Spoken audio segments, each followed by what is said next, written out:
Bonjour tout le monde, bienvenue à cette table ronde. Je m'appelle Mounia Chadi, je suis chargée de programme en droit des femmes et d'égalité des genres à l'Association québécoise des organismes de coopération internationale, la COSI, et je suis coordonnatrice du Comité québécois Femmes et Développement, le CQFD. Le CQFD de la COSI participe en ce moment à la 67e session de la Commission de la condition de la femme qui se tient cette année du 6 au 17 mars aux Nations Unies à New York sous le thème Innovation et changement technologique et éducation à l'ère numérique pour parvenir à l'égalité des sexes et à l'autonomisation de toutes les femmes et les filles.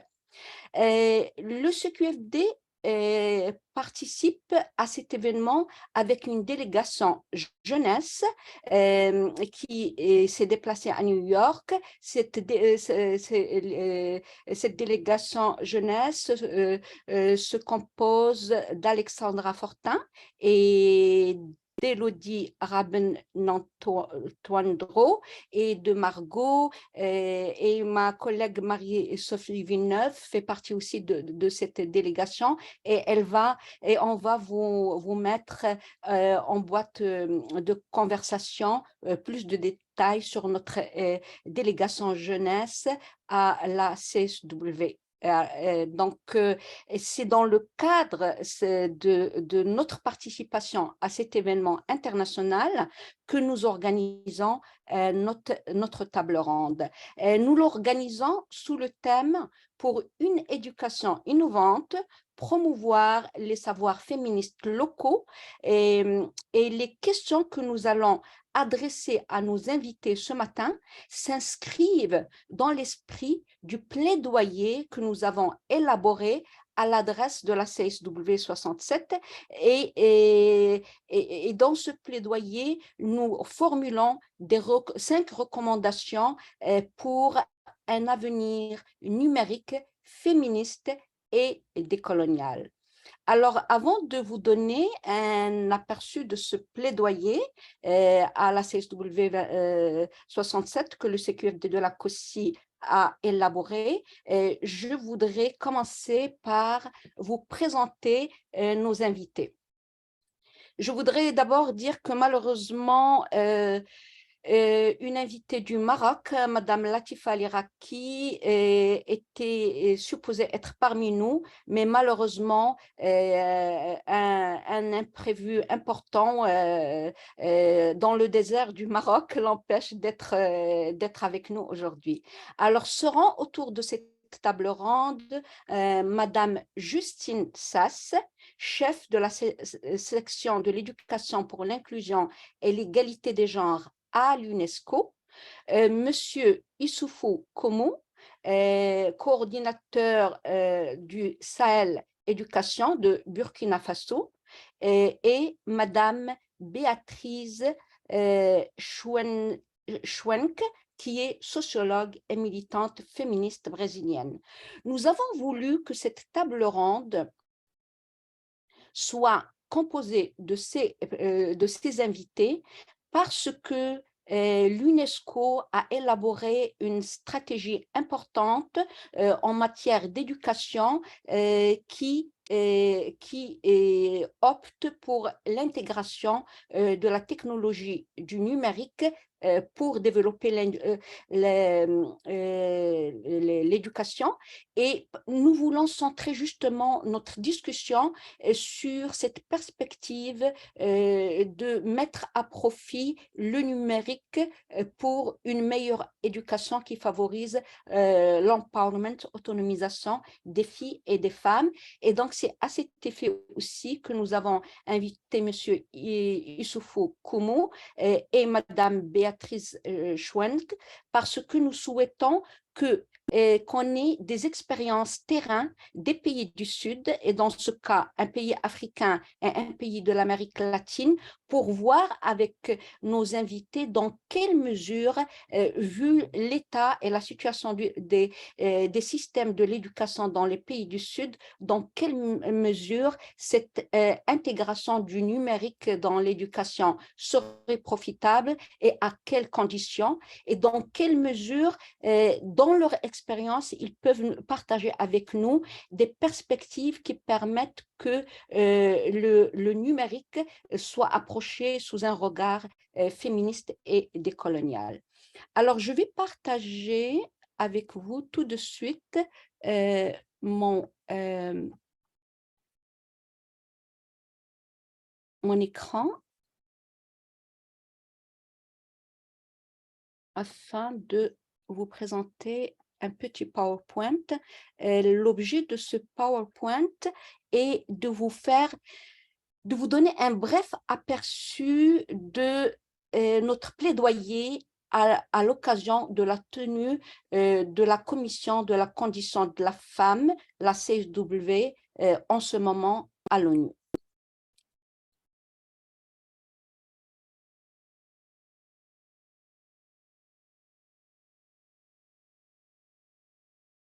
Alors, le fil conducteur de notre plaidoyer est vraiment de contrer, d'aller à l'encontre à la fois des inégalités de genre et de la cybercolonisation. En fait, ce que nous disons, c'est que la technologie numérique peut en effet générer pour les filles et pour les femmes de nouvelles opportunités éducationnelles, économiques et politiques, et donc peut améliorer effectivement les conditions de vie des populations en général et des filles et des femmes en particulier, et notamment dans les pays du Sud. Cependant, la transition numérique, qui est souvent présentée comme un facteur d'égalité des chances, perpétue en fait un mode d'innovation qui est insensible au genre, insensible aux inégalités sociales, insensible aux inégalités entre le Nord global et le Sud global. L'état des lieux est comme suit. Il y a deux pôles qui dominent la technologie numérique et le cyberespace. Nous avons le pôle américain appelé GAFAMI, qui est composé des grandes firmes Google, Amazon, Facebook, Apple, Microsoft, IBM, et nous avons le pôle chinois qui est appelé BATX, qui est composé des grandes firmes chinoises Baidu, Alibaba, Tencent, Xiaomi. Donc, ces deux pôles hégémoniques dans la technologie numérique monopolisent l'investissement en construction des data centers qui stockent les données numériques et dans l'investissement en construction des câbles sous-marins qui véhiculent les données numériques.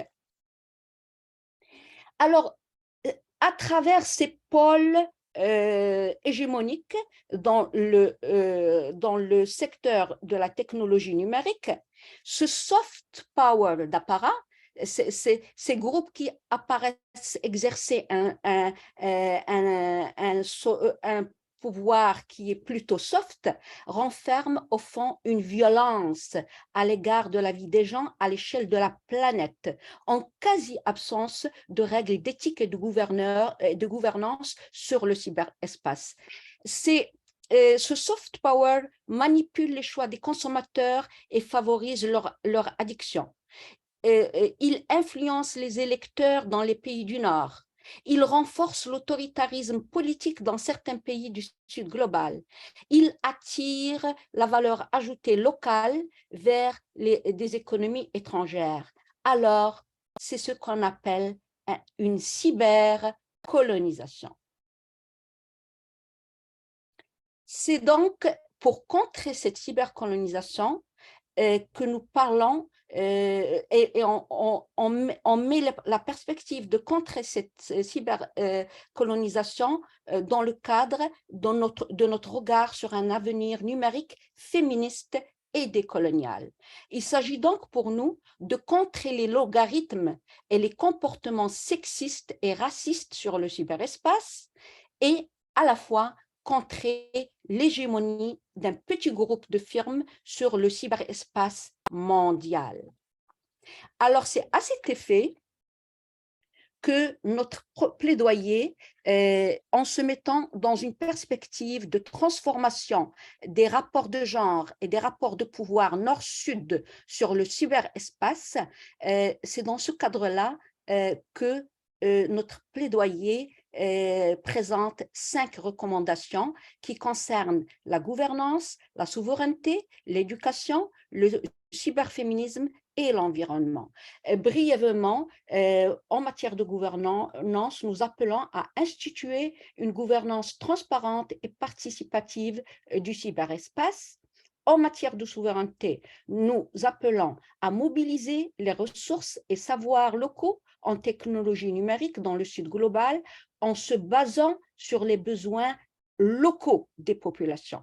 Et en matière d'éducation, nous appelons à promouvoir un rôle central des ONG féministes pour une éducation locale antisexiste où l'apprentissage en ligne ne serait que complémentaire de l'apprentissage dans les établissements scolaires physiques. Et en cyberféminisme, nous insistons sur la perspective d'impliquer les ONG féministes dans la promotion de la place et du rôle des femmes sur le cyberespace sur la base de l'égalité des genres. Et enfin, en matière d'environnement, nous appelons à contrer l'extractivisme lié à l'industrie des technologies numériques et à légiférer contre l'obsolescence programmée. Et bien sûr, vous aurez dans la boîte de conversation un lien vers notre document de plaidoyer pour en savoir plus sur le plaidoyer. Là, ce n'était qu'un bref résumé. Alors, maintenant que la présentation de notre plaidoyer est faite, je vais sans tarder m'adresser à nos invités. Et ma première question serait la suivante. Nous allons vraiment partir de la stratégie de l'UNESCO en matière d'éducation. Et ma question va s'adresser d'abord à Madame Sass et si Monsieur Como peut réagir en partant de la réalité de l'Afrique. La stratégie de l'UNESCO, elle couvre la période 2021-2025 et elle promeut les innovations technologiques centrées sur l'humain et l'empowerment des filles et des femmes dans l'éducation. La question est comment cette stratégie pourrait s'adapter à des réalités complexes et difficiles telles que celles de pays comme le Burkina Faso, comme le Maroc, comme le Brésil, et donc prendre en considération la réalité de ces pays-là. Donc, à vous d'abord la parole, Madame Sass. Oui, merci beaucoup, Madame Chadi, et bonjour à tous et à toutes. Merci beaucoup aussi à cette invitation à ce webinaire. Déjà, je vais commencer en disant qu'il n'existe pas une solution unique. Je ne pense pas non plus que la technologie doit remplacer, je et mon organisation ne pense pas que la technologie doit remplacer l'expérience de l'éducation en personne et en vrai, mais comme vous avez dit dans vos recommandations, vraiment une complémentarité, un appui aussi à l'apprentissage. Le soutien que nous apportons à l'UNESCO à l'utilisation de la technologie dans l'éducation tient en compte en fait vraiment le contexte, comme vous dites, de Burkina, de Maroc, de Brésil et tous les contextes du monde. Et on tient en compte 3 éléments: le contenu, la connectivité et la capacité. Et je dis ça parce que je pense que beaucoup de en fait, on est assez régulièrement bloqué à la connectivité, mais il faut qu'on trouve différentes solutions en fonction du contexte et il faut qu'on prenne en compte ces trois éléments. Je vais vous donner 3 exemples de nos expériences en différents contextes et 5 leçons qu'on a tirées de cette expérience. D'abord, je vais commencer par les contextes d'insécurité, de conflits, de violence, des situations qu'on a eues avec la COVID-19 où il y avait énormément de fermetures d'écoles. Donc, une énorme partie des apprenants étaient en dehors du système scolaire. Dans ces cas, il faut vraiment qu'on trouve des solutions innovantes qui permettent la continuité de l'éducation. Je vais donner l'exemple de Cameroun, par exemple, où on travaille dans des contextes des inondations, de conflits, situations de Boko Haram dans différentes parties du pays, où ça limite énormément l'accès à l'éducation. Alors, dans ces contextes, on soutient des cours d'enseignement à distance qui sont dispensés par la radio, par la télévision et aussi par l'Internet, tout en sensibilisant les communautés à l'importance de l'éducation et l'importance au retour de l'éducation quand c'est possible, et en distribuant des kits TIC et des radios aux étudiants vulnérables qui vont pas forcément avoir accès à ces outils à leur maison. Le deuxième contexte que je voulais partager, c'est le Guatemala, où on travaille beaucoup dans les centres communautaires avec les femmes indigènes. En fait, c'était un programme qui était déjà en place, mais où on a pu intégrer aussi un aspect technologique avec un soutien d'un partenaire dans ce domaine. Et donc, on avait déjà un programme qui a été créé par les gens locaux, les organisations locales, les femmes indigènes, donc leur langue à eux, avec leurs besoins et leurs inquiétudes aussi intégrées dans le programme de l'éducation. Et on a utilisé un programme qui utilise les tablettes, mais le programme d'éducation était disponible hors ligne. Donc, ça résout beaucoup cette question de technologie, de l'accès à la connectivité qui est un problème dans ces pays, mais qui est aussi un problème dans de nombreux pays. Dans ce programme, en fait, c'était, comme j'ai déjà dit, dans les langues indigènes et adapté à leur contexte. Le troisième exemple que je voulais donner, c'était le Côte d'Ivoire, où on utilise les smartphones pour promouvoir aussi la formation des femmes qui n'ont pas eu accès à l'éducation. Donc, par le biais de ces smartphones, il y a un appli pour l'alphabétisation qui permet aussi une interaction avec les autres apprenantes. Et je pense que ça, c'est aussi un élément qui est très important aussi à l'éducation. On peut promouvoir une éducation qui est dirigée par soi-même, mais il faut qu'on garde aussi cet aspect aussi de socialisation et de ce réseau concret avec une éducation. Et en voir avec ce programme, non seulement des résultats par rapport à l'apprentissage, mais aussi des développements socio-professionnels, plus de leadership, etc. Donc, ça, ce n'est pas le Burkina, ni le Maroc, ni le Brésil, mais c'est des contextes un peu similaires où on a des difficultés de connectivité et d'autres problèmes. Ce que je voulais dire par rapport aux leçons qu'on a tirées. Première leçon, c'est vraiment, comme j'ai démontré par ces exemples, il faut vraiment assurer des solutions diversifiées, utilisant différents moyens, donc comme j'ai dit, radiophoniques, télévisés, dans des environnements qui sont pauvres en ressources. Mais aussi de fournir le programme en Côte d'Ivoire, ce que je n'ai pas dit, c'est dans les marchés. Donc, on essaie de trouver les femmes où elles sont.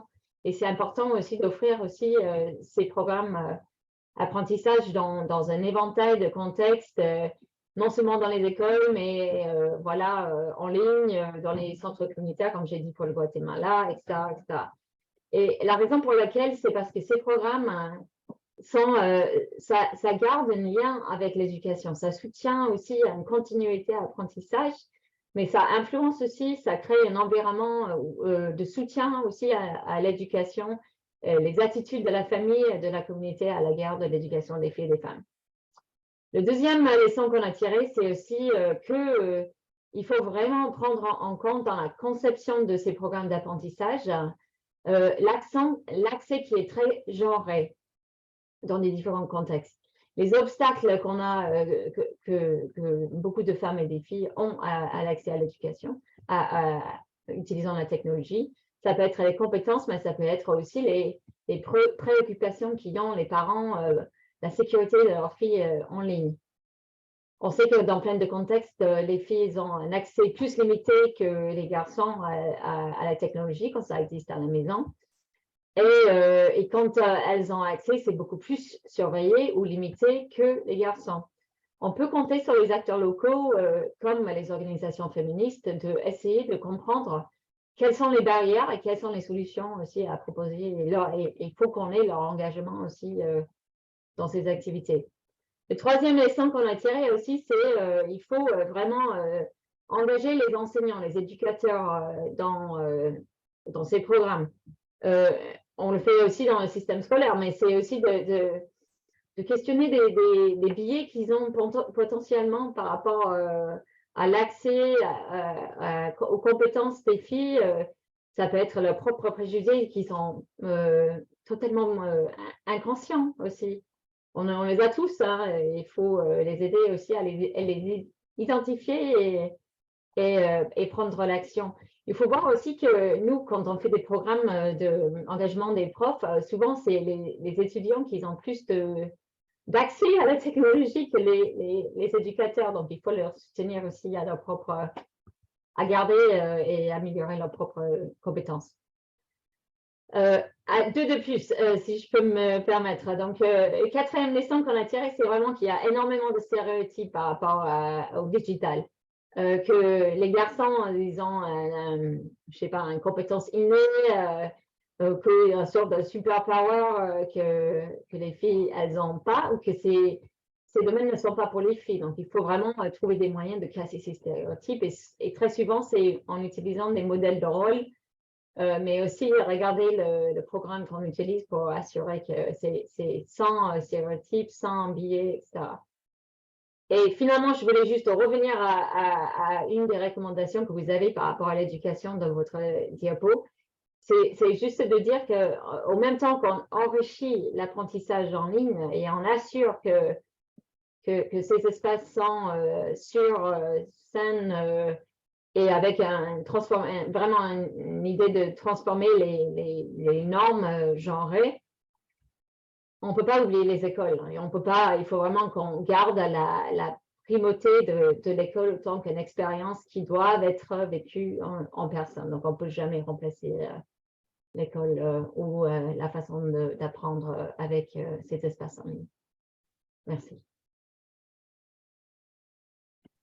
Merci beaucoup, Madame Sass, pour cette intervention. Et c'est vraiment intéressant de voir comment vous vous adaptez aux réalités locales. Maintenant, vous évoquez, et vous avez raison, l'importance de l'école physique, que l'enseignement en ligne ne pourra pas et ne devra pas remplacer. Je vais me permettre de parler du Maroc parce que notre invité qui a eu des obstacles dans le désert ne peut pas être là, et parce que je suis originaire du Maroc, j'amène la réalité du Maroc pour dire que chez nous au Maroc, le système de l'éducation est en grande crise et le contenu de l'éducation est patriarcal. Et donc, c'est là où je m'adresse à M. Komo, à partir de la réalité du système de l'éducation au Burkina Faso et en Afrique, sachant qu'il y a eu une mobilisation internationale récemment pour sauver le système de l'éducation au Burkina Faso. Et je demande à M. Komo de nous dire, à partir de son expérience terrain, comment il pense cette intégration de la technologie numérique en éducation en rapport avec ce contexte de crise et parfois de faillite du système éducatif dans nos pays africains. Ok, merci bien Mounia. Bonjour tout le monde, merci aux participants. Merci de me donner la parole pour partager l'expérience du Burkina sur l'enseignement numérique. Mais je ne peux aborder la question sans parler du contexte éducatif. Comme vous le savez, l'éducation au Burkina est en crise du fait des attaques des groupes armés terroristes que nous subissons depuis 2015. Et pour vous donner un seul exemple, de nos jours, 23,51% des écoles du Burkina sont fermées du fait des attaques. Et cela a affecté 1 050 172 élèves. Si vous prenez les 1 150 072 élèves, est-ce qu'on peut les laisser comme ça dans la rue? Étant donné que dans la convention relative aux droits de l'enfant, il est mentionné que l'éducation est un droit. Le Burkina a ratifié plusieurs engagements internationaux pour promouvoir l'éducation. Il y a des politiques que nous avons mis en œuvre pour l'accès universel de l'éducation de tous. Cette situation, naturellement, appelle à une forme d'éducation pour assurer la continuité éducative.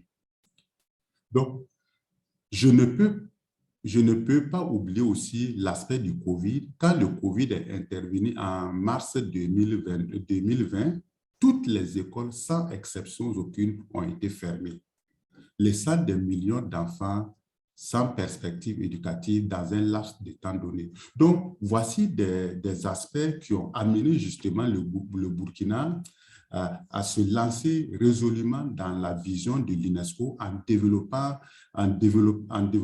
l'enseignement numérique. Donc, comment le Burkina a fait? Le Burkina a mis en place des structures, ils ont une stratégie de valorisation de l'enseignement numérique. Et cela a consisté à numériser tous les programmes.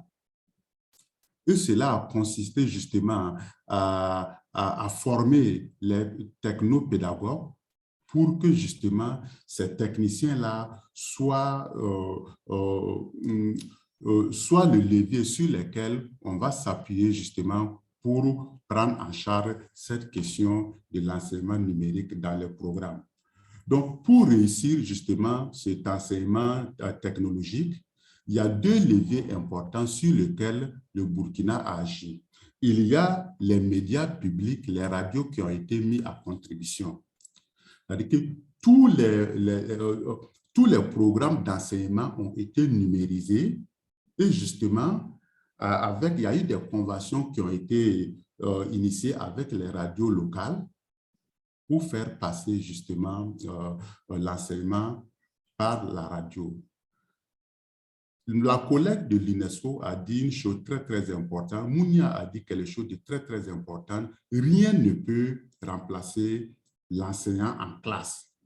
Quand vous prenez même dans le domaine des sciences de l'éducation, l'effet maître, c'est l'effet maître qui est le plus générateur d'efficacité. Sinon, dans la situation d'urgence, l'utilisation de numérique, c'est ce qu'on appelle, ça permet la routine éducative.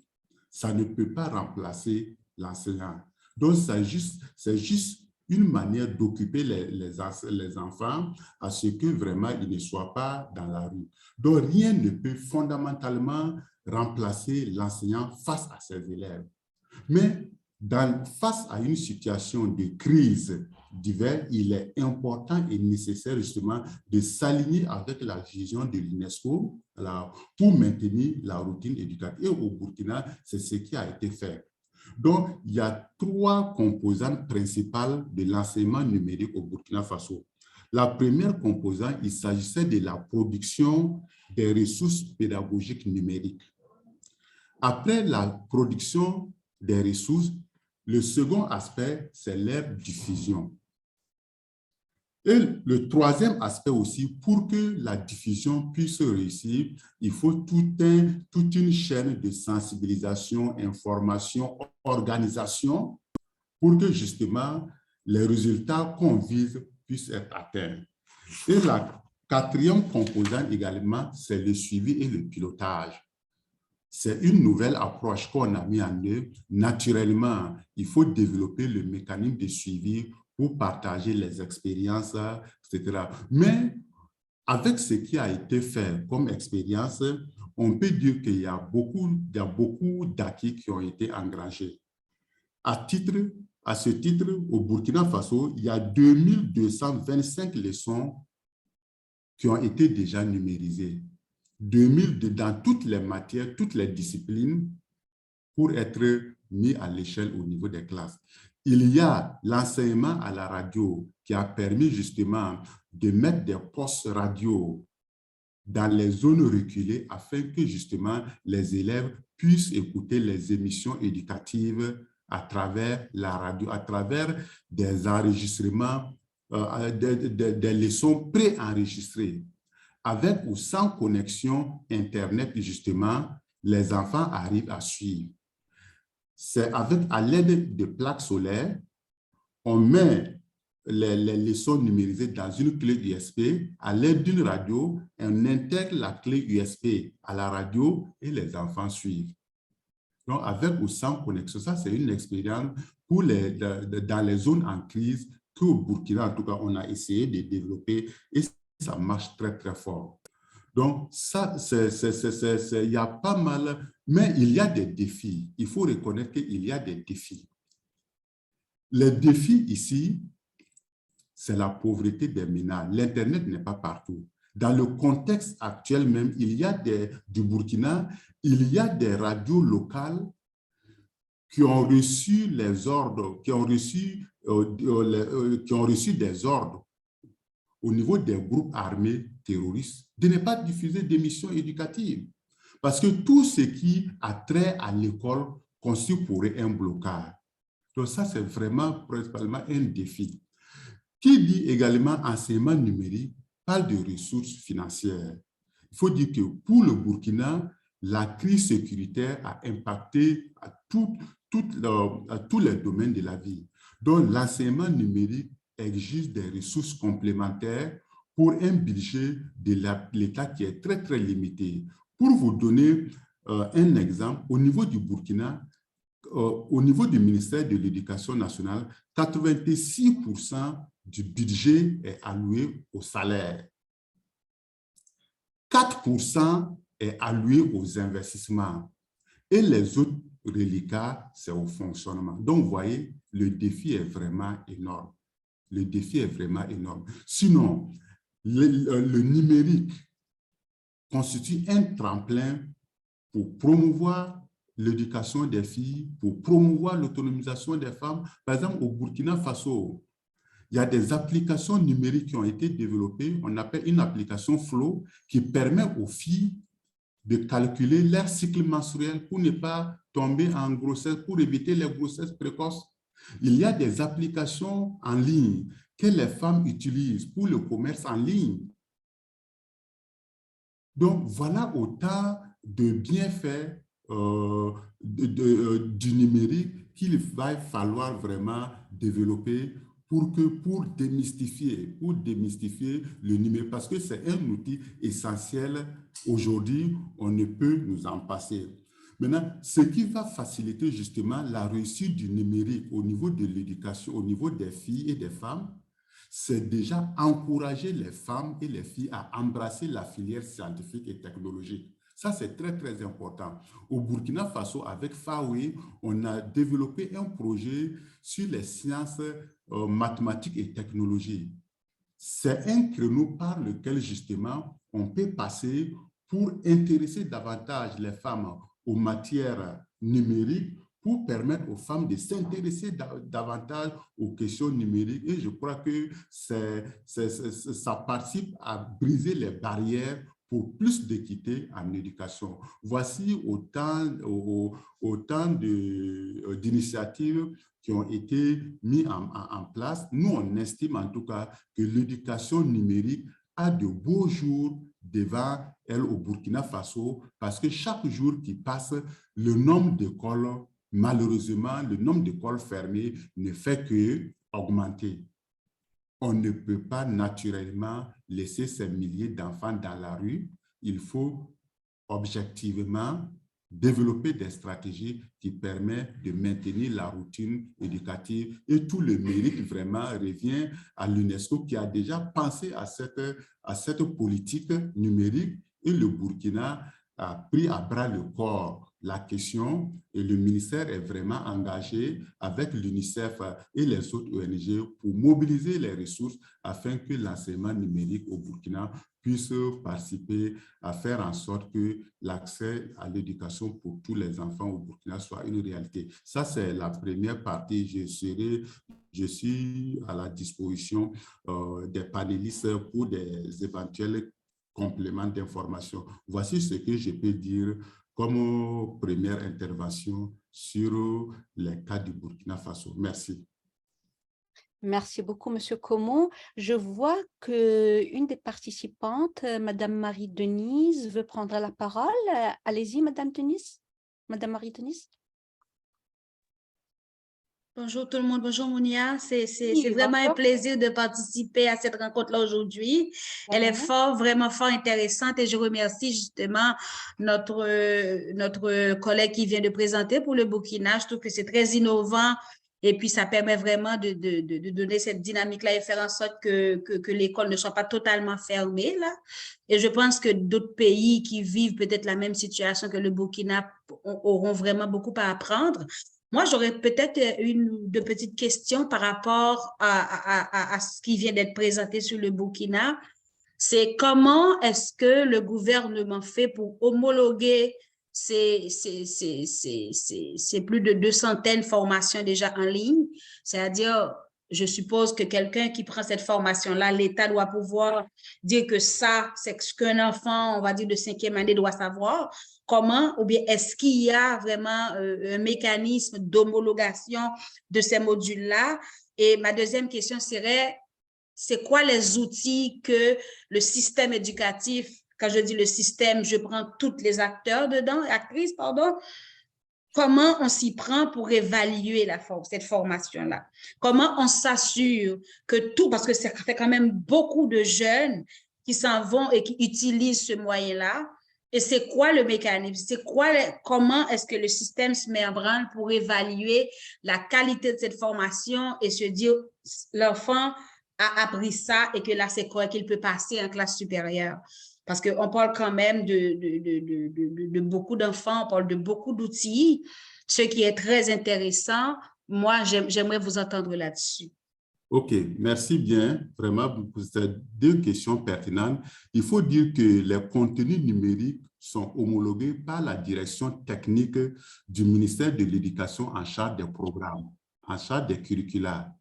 Donc, c'est la direction technique. En fait, il faut dire que le produit numérisé est issu du ministère de l'Éducation nationale qui a en charge la politique, de mettre en place la politique éducative du Burkina Faso. Donc déjà, c'est le ministère qui prend en charge la question, et les modules numérisés sont extraits des programmes officiels d'enseignement.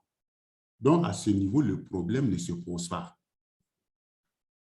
Maintenant, pour la question du monitoring du suivi, il faut dire qu'au niveau du ministère de l'Éducation nationale et de l'alphabétisation, il y a 45 directions provinciales de l'éducation réparties à l'échelle nationale et 13 directions régionales.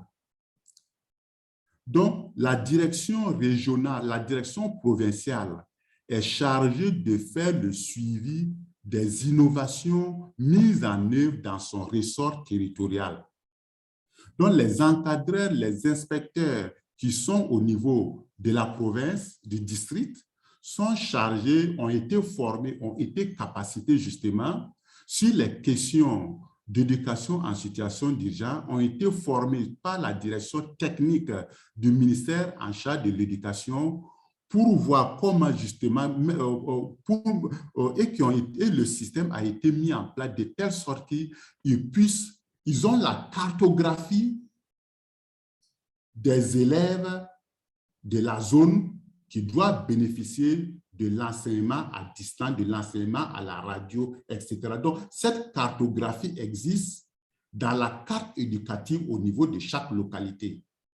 Donc, naturellement, il y a un suivi, un monitoring est fait par les directions provinciales et les directions régionales. Et justement, ça permet justement d'avoir une idée de l'évolution de ces enfants. Comme je l'ai dit tantôt, la collègue de l'UNESCO a dit tantôt, l'évolution ne peut pas être aussi rapide que la présence de l'enseignant. Mais c'est quand même des mécanismes qui sont mis en œuvre pour suivre. Parce que l'objectif d'un projet, on ne peut pas mettre en place une initiative sans penser au mécanisme de suivi. Sinon, ce n'est pas un projet.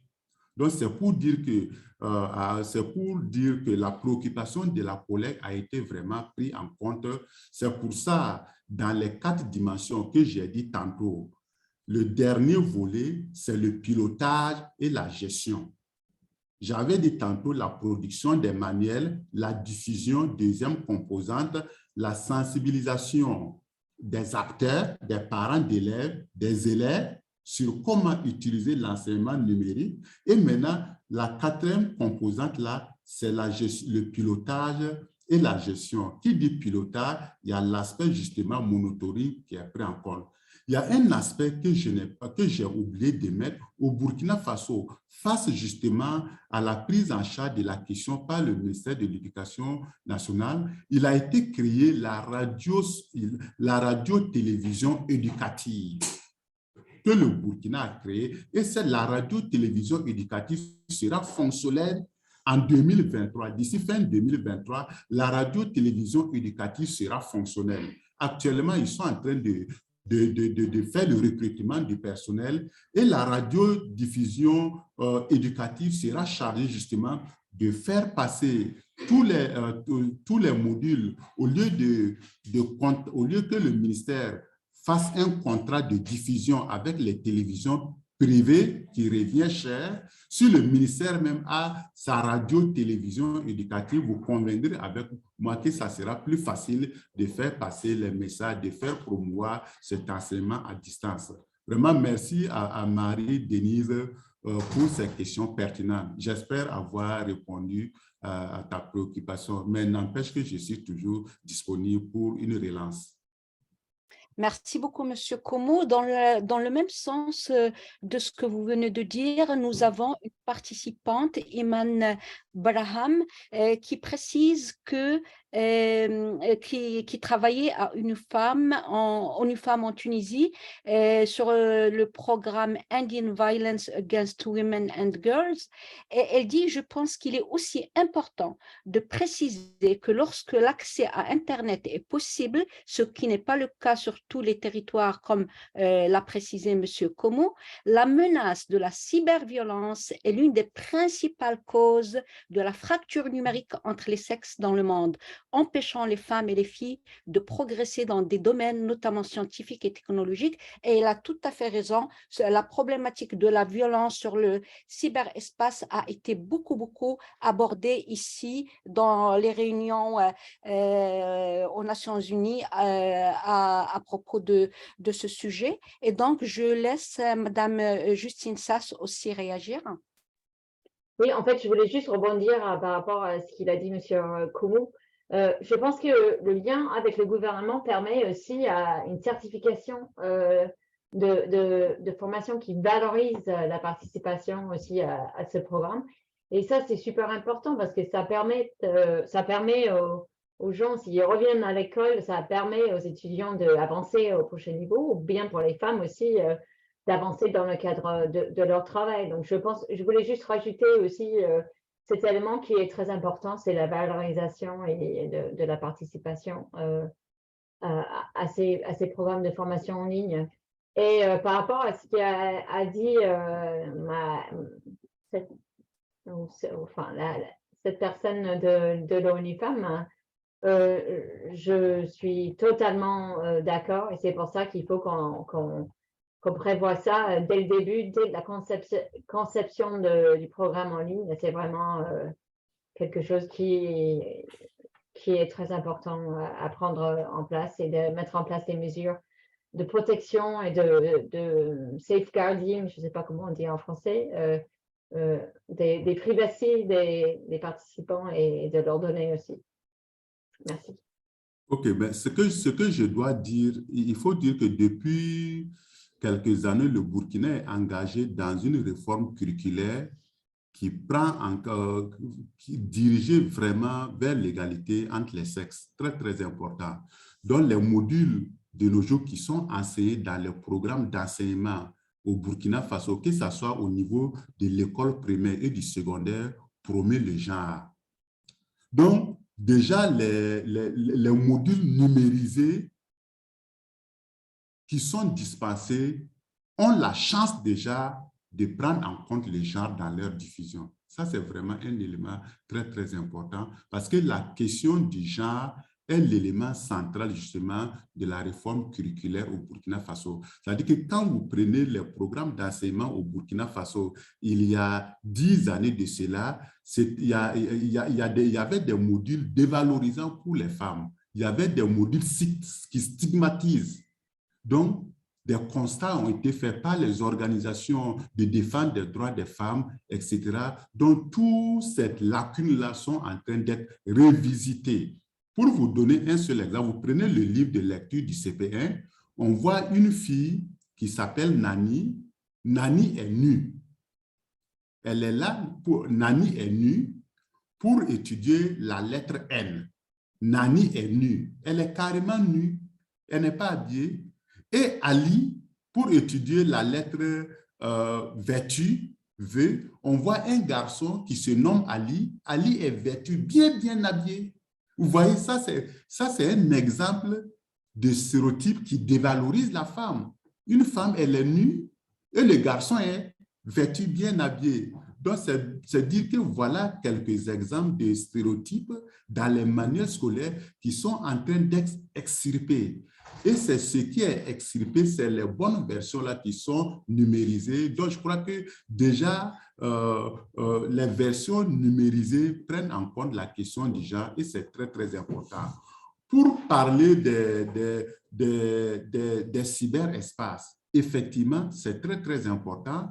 Quand vous prenez l'hégémonie des cyberespaces, ils sont neutres, ils sont insensibles au genre, comme on le dit. On doit faire en sorte, et souvent même, il y a des informations qui passent même, qui nuisent même à l'image même de la femme. Donc, il faut réfléchir, mettre en place des dispositifs au niveau des États, une police du net, si vous voulez, pour canaliser vraiment toutes ces mauvaises pratiques qui ont tendance à dévaloriser la femme. Au Burkina Faso, il y a pas mal de structures qui ont déjà été mises en place. Je crois que si le temps nous permet, on pourra éventuellement venir là-dessus. Donc, même au niveau international, on peut, à l'image de ce que Oxfam fait au sommet de Davos pour la juste répartition des richesses au niveau de la Terre chaque année, on peut faire un plaidoyer auprès des propriétaires des cyberespaces pour qu'ils soient plus regardants sur les contenus des messages sur WhatsApp, sur Facebook, qui dévalorisent la femme, par exemple. Tout ça, c'est des plaidoyers justement qui peuvent être développés tant au niveau international qu'au niveau de nos États. Au niveau interne, là, on peut mettre en place un mécanisme de plaidoyer pour qu'au niveau des États, on puisse mettre en place une police du net qui va canaliser toutes ces informations. Et ça, les organisations féministes au niveau national et international doivent s'impliquer pour faire passer ce message. Merci.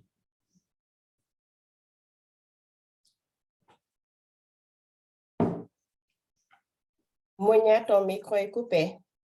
Je m'excuse. Merci beaucoup, Monsieur Komou. On va essayer d'avancer vers la seconde question pour que nous ne manquions pas de temps. Je vois qu'il y a pas mal de choses intéressantes sur le chat. J'inviterai à un certain moment ma collègue Marie-Sophie de nous lire parce qu'il y a vraiment des interventions et des éléments importants. Donc, je l'inviterai à un certain moment de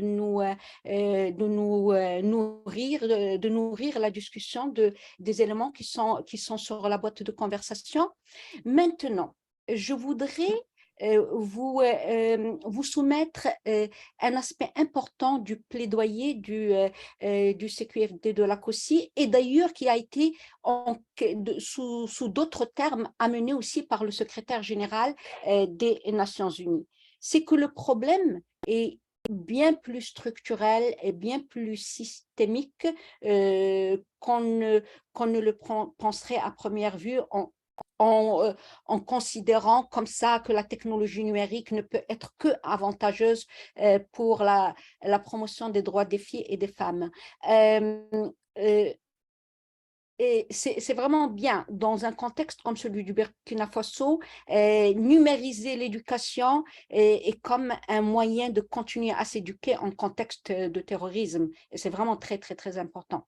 Maintenant, la remarque est que dans les infrastructures de la technologie numérique et dans l'éducation via le numérique, il y a une hégémonie des superpuissances.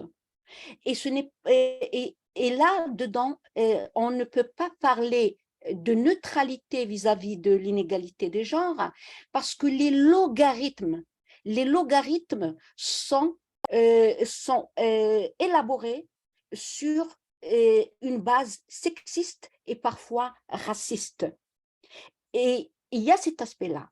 Il y a l'autre aspect, c'est que dans ce qu'on appelle maintenant des programmes libres d'éducation en ligne, parce qu'ils ont les moyens technologiques et les moyens financiers, les parties puissantes dans le Nord dominent en matière de diffusion de formation en ligne. Donc, il y a une grande inégalité nord-sud en matière de technologie numérique, en matière de diffusion de contenu d'éducation numérique. Et le problème, c'est que le Sud est plutôt consommateur que producteur. Donc, j'inviterai nos trois panélistes à réagir à cela. Il y a tout ce que vous avez dit comporte des aspects positifs, mais cet aspect structurel d'hégémonie au niveau de l'infrastructure et au niveau des savoirs éducationnels via le numérique du Nord. Comment aller à l'encontre de ça, pas conjoncturellement, mais structurellement? OK, le constat est là. Je crois que dans votre présentation introductive, vous avez fait cas de deux grandes firmes qui gèrent l'hégémonie du numérique au niveau mondial, le GAFAMI et puis la firme chinoise. En fait, il ne s'agit pas de firmes, il s'agit de deux grands pôles renfermant plusieurs firmes hégémoniques, exactement. Exactement. OK, merci pour cette précision. Donc, vous voyez, et c'est détenu par les deux premières puissances économiques du monde. Naturellement, les messages qu'ils véhiculent, comme je l'ai dit tantôt dans mon intervention précédente, il y a beaucoup de messages justement qui sont orientés et qui dévalorisent la femme. Quand vous prenez par exemple, il n'y a pas de censure. Souvent, il y a des trucs pornographiques qui s'y passent. Il y a pas mal de programmes qui sont insensés vraiment aux gens, qui ne favorisent, et souvent même qui nuisent même à l'image de la femme. Ça, c'est vraiment un fait qui est réel. Comment faire justement pour arrêter cela? Il faut faire en sorte que inciter les États du Sud à créer également, on dit que l'intelligence, tout le monde a mutualisé les ressources financières pour créer leur propre société numérique. Ça, c'est, si vous créez votre société numérique, vous pouvez avoir la maîtrise des informations qui y passent. Aucune information n'est gratuite.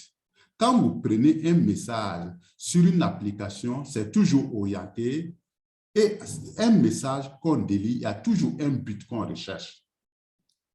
Donc, si vous n'avez pas la maîtrise de ces firmes-là, il va sans dire que les savoirs locaux que vous prenez, vous ne pouvez pas les mettre en mieux. Et l'autre élément qui est très, très important, l'hégémonie de ces films permet justement de rendre toujours pauvres les pays du Sud parce que les maigres ressources qu'ils captent sont attirées encore par ces grands films. Donc, je pense qu'il est très, très important, comme je l'ai dit tantôt, de faire le plaidoyer afin que ces grandes firmes puissent comprendre les enjeux de la promotion, les enjeux du féminisme et de mettre en place des mécanismes qui permettent de censurer les utilisateurs. Je crois que ça, c'est vraiment très, très, très, très important. La femme a droit au respect, la femme a droit à la dignité. Et si on constate les mouvements féministes au niveau mondial, on constate que la dignité de la femme est bafouée à travers les réseaux sociaux, ces films, etc., il est tout naturel, justement, qu'on mène les plaidoyers à ce niveau pour que les choses changent. Au niveau du Burkina, par exemple, il y a des structures qu'on a mis en place pour canaliser un peu les gens à ce que l'utilisation du net ait un regard, respecte un peu les droits de l'homme. Par exemple, je vais vous donner quelques structures qu'on a créées.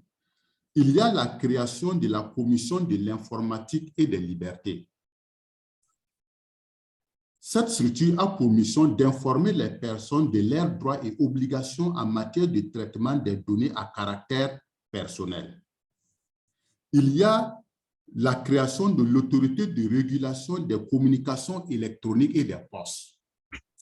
C'est une structure d'enquête, de vérification et d'analyse des informations recueillies par elle-même ou parvenir à elle-même pour toute autre voie.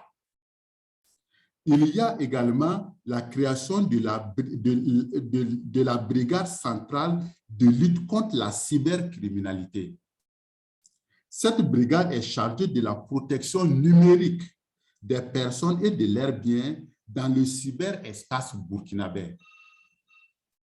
Donc, vous voyez, ça au niveau du Burkina, voilà quelques instruments qu'on a mis en place.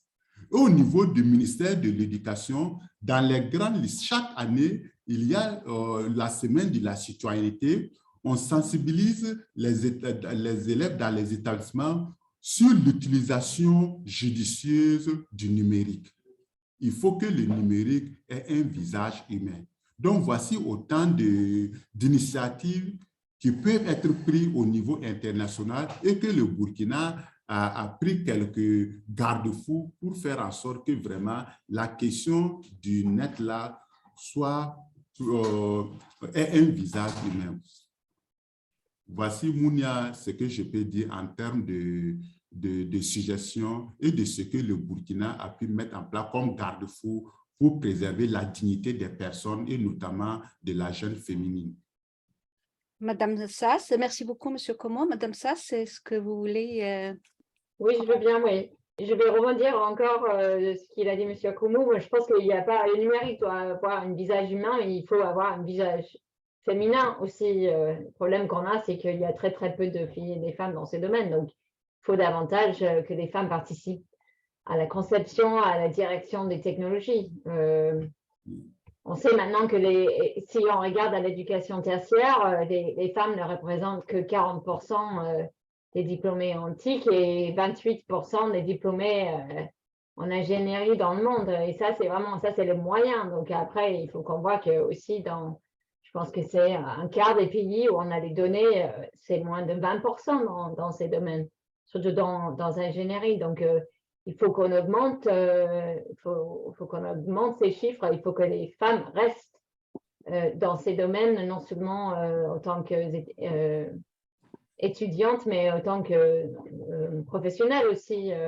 Nous, on a fait une étude par rapport à pourquoi est-ce que ces chiffres sont aussi bas et qu'est-ce qu'on peut faire pour les augmenter. C'est très clair que ce n'est pas une question de capacité. Les filles sont plus fortes que les garçons dans plein de pays en mathématiques et en sciences. Ce n'est pas une question de capacité ni par rapport à la construction du cerveau, c'est vraiment d'autres choses, c'est plus vraiment la socialisation que les filles sont sujets, c'est les messages qu'elles reçoivent à la maison, par rapport à leurs parents, par rapport à l'école, par rapport à leur père et aussi par les enseignants. Je pense qu'il y a très, très peu de modèles de rôle aussi dans ces domaines, dans le journal, sur la télé, dans toute la société. Donc, l'idée, c'est vraiment de faire plus accès à ces modèles qui peuvent démystifier ces études et ces carrières, briser ces stéréotypes auxquels les filles sont face. Ça peut être dans les cliniques, on soutient des cliniques dans les écoles où les femmes viennent et parlent de leur carrière, de leurs études. Ça peut être des camps de STEM qui aussi augmentent l'intérêt aussi des filles dans ces domaines, qui donnent accès au mentorat, à l'expérience professionnelle. Ça peut être aussi, comme j'avais déjà parlé, le soutien qu'on doit faire aux enseignants pour aussi casser un peu les messages qu'ils reçoivent des filles et des femmes à l'école. Et aussi, c'est pas super sexy, mais il faut qu'on améliore aussi les données qu'on a au niveau de pays, parce que moi, j'ai dit dans un quart de pays auxquels on a des données, ben, il y a énormément de pays où on connaît pas très, très bien la situation au niveau de national, sous-national, et sans ces données, on a la difficulté à agir. Mais vraiment, je pense que les filles et les femmes représentent la moitié de la population. Il faut investir dans leur talent, dans leur participation dans ces domaines. Tout à fait. À ajouter à cela, au fait qu'il y a des préjugés quant aux habiletés des filles et des femmes en matière du numérique, il y a aussi que les violences subies sur le cyberespace et le sexisme subi découragent et démotivent les filles et les femmes de s'investir dans ce secteur. Vous avez tout à fait raison. Marie-Denise, je vous donnerai sous peu la parole et j'aimerais avant cela de m'adresser, je voudrais que Madame Béatrice Schwenk, sociologue et militante féministe brésilienne, prenne la parole et nous dise un peu son sentiment par rapport à toute cette discussion-là, sur tous les aspects que nous avons abordés par rapport à la réalité brésilienne et américo-latine. Et comme l'Amérique latine est connue pour une expérience importante en éducation populaire, Madame Schwenk, si vous pouvez aussi nous dire comment est-ce qu'on pourrait articuler les expériences dans un pays comme le vôtre, le Brésil, les expériences en éducation populaire, comment on peut les articuler dans le cadre d'une stratégie qui va à l'encontre à la fois de la cybercolonisation et des inégalités basées sur le genre dans le secteur de la technologie numérique en rapport avec l'éducation. Bonjour tout le monde, je suis ravie d'être avec vous ce matin au Brésil. Mais bon, je voudrais tout d'abord juste réagir à ce débat, qui c'était vraiment intéressant, et en ajoutant en question que c'est l'importance des espaces d'éducation non formels aussi. Il y a bien sûr l'importance de l'école et de la classe et des espaces d'éducation formels, des relations avec l'État et tout ça. Je suis d'accord avec ce débat.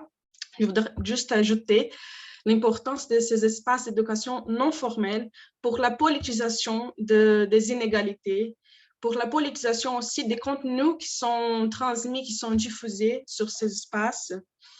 Et pour la politisation de ces débats sur la démocratisation des technologies, qui ce n'est pas seulement une question d'accès. Bien sûr, c'est une question d'accès, d'accessibilité, mais c'est aussi une question qui parle sur la gestion de ces technologies et la manière dont ces technologies arrivent dans les communautés, surtout des communautés qui sont rurales, qui sont traditionnelles, qui sont populaires.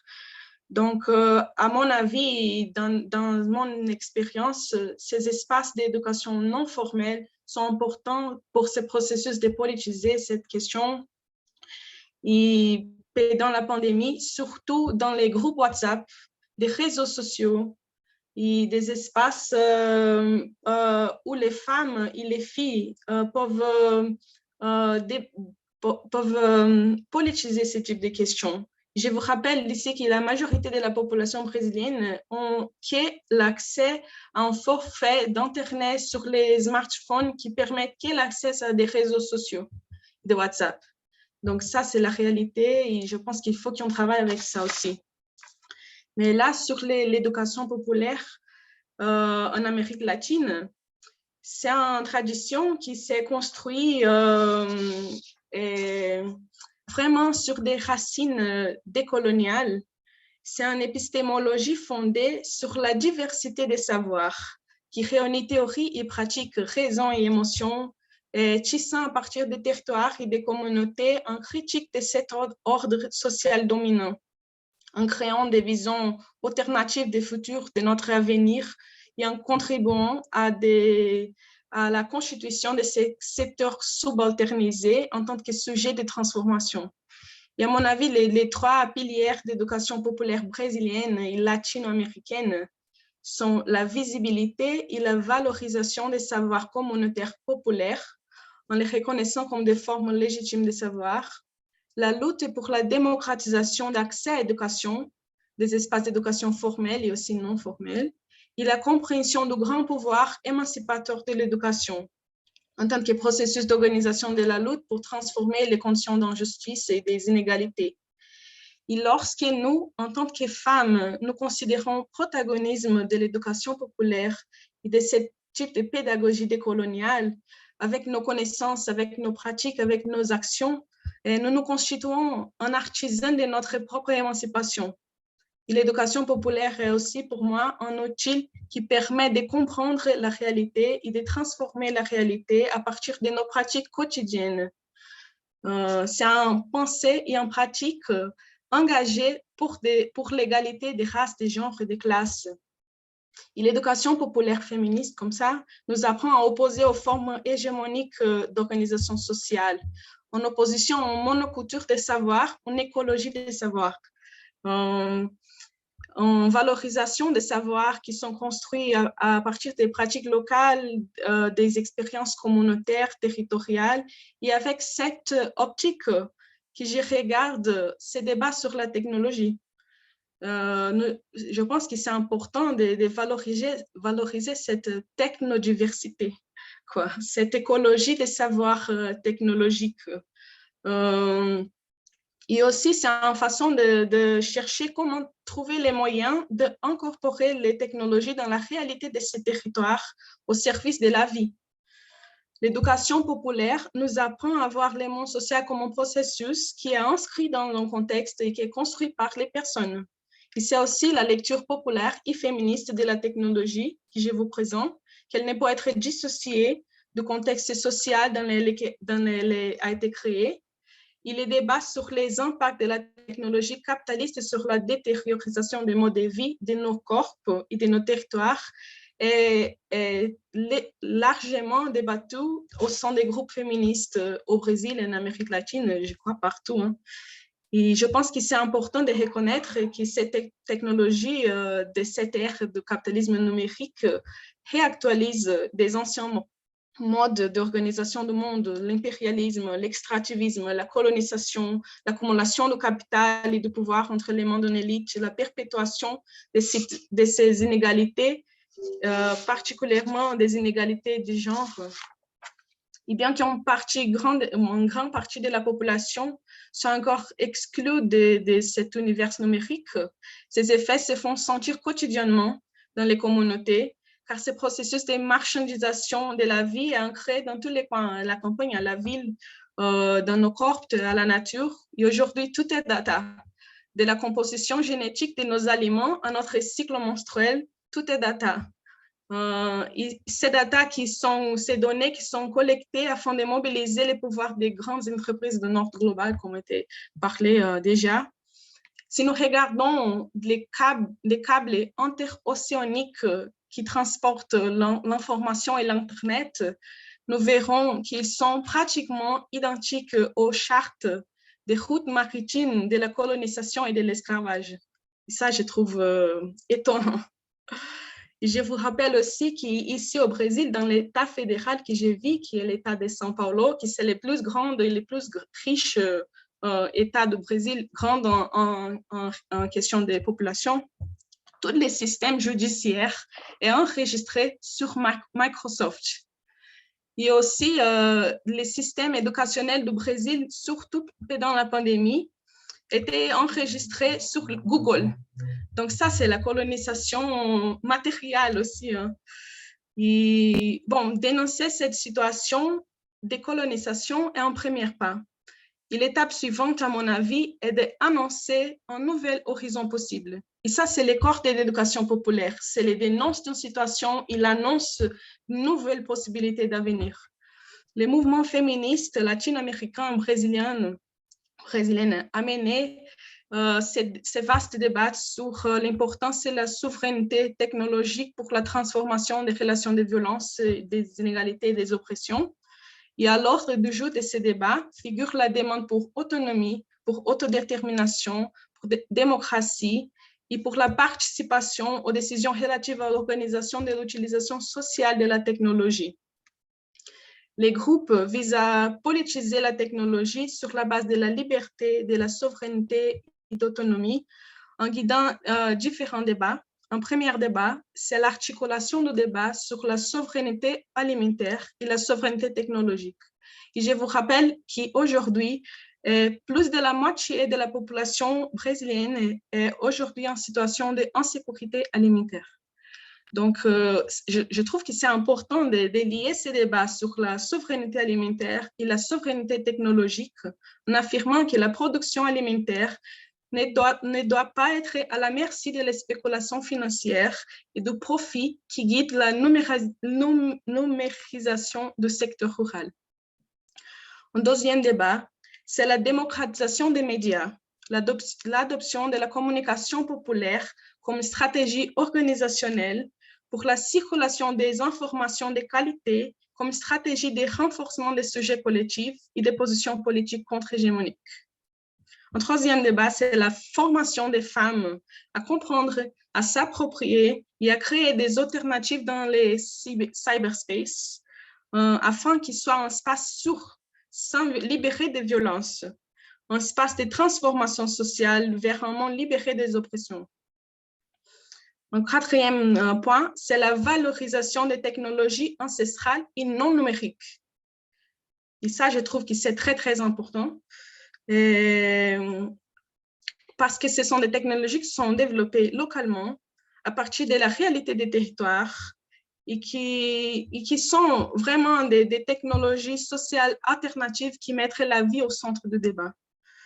Tous ces débats sur les technologies numériques, les cyberspace en tant que facette d'un système de colonisation, des oppressions, d'exploitation, mais aussi un débat sur la construction des possibilités d'appropriation des technologies, la possibilité de création des stratégies de résistance et un fruit d'un processus de politisation populaire et féministe sur la technologie. Et j'insiste à nouveau l'importance de l'éducation populaire féministe dans ces processus de compréhension de qu'est-ce que c'est la technologie et aussi de valoriser la diversité des savoirs et des technologies.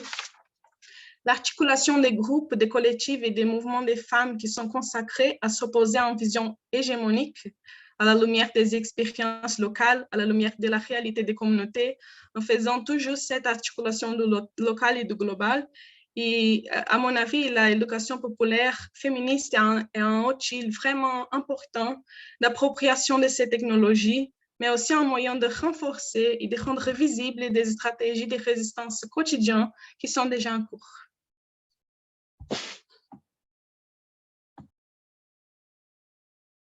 Merci beaucoup, Madame Chouanouk. C'était très pertinent parce que c'est un regard sous un autre angle, l'angle de l'approche féministe décoloniale de l'éducation populaire. C'est vraiment un ajout important.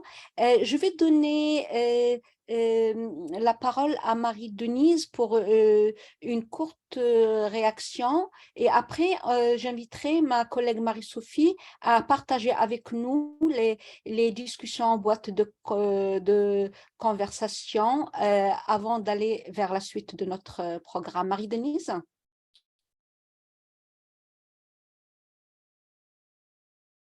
Marie-Denise, est-ce que c'est une ancienne main ou une nouvelle main? Ah, je pense que Marie-Denise s'est absentée. Alors, Marie-Sophie, est-ce que tu peux partager avec nous quelques interventions sur le chat?